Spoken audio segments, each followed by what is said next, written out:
The grand Whitmore estate stood silent under the moonlight, its towering pillars casting long shadows over the gravel driveway. Inside, the air was thick with tension. The emerald ring, Lady Eleanor Whitmore's most prized possession, had vanished. The ring wasn't just a valuable heirloom, it carried history, passed down through 5 generations. Locked securely in a safe within Lady Whitmore's study, it should have been untouchable. And yet, that morning, when she opened the safe, it was gone. Lady Whitmore wasted no time in calling Detective Evelyn Carter, a woman known for her sharp intellect and unshakable patience. By the time Evelyn arrived, the household was in an uproar. The staff whispered in corners, and the Whitmore family members were tense with suspicion. Evelyn surveyed the study first.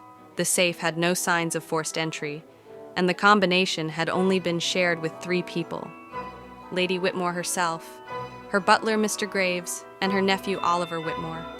Oliver was the obvious suspect. He had been struggling with gambling debts, and whispers suggested he had asked his aunt for financial help just last week. However, Oliver swore he hadn't gone near the safe. Turning her attention to the household staff, Evelyn interviewed each member, looking for inconsistencies in their stories.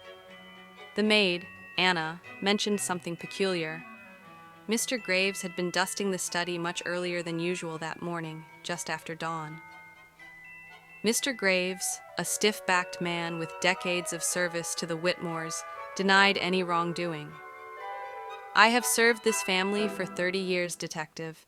I would never steal from Lady Whitmore," he said indignantly.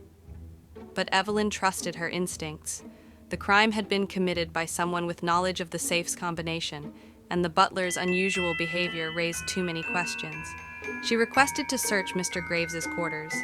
At first he protested, but when Evelyn opened his wardrobe, she found a small velvet pouch hidden inside a polished black shoe. The moment she unfastened the pouch, the deep green glint of the stolen emerald met her eyes. Mr. Graves's face drained of color. He stammered, then fell silent. There was no point in denying it. "I was loyal," he muttered. 30 years, and she never included me in her will, not even a mention. I was going to take what should have been mine. Lady Whitmore, though shaken, remained composed.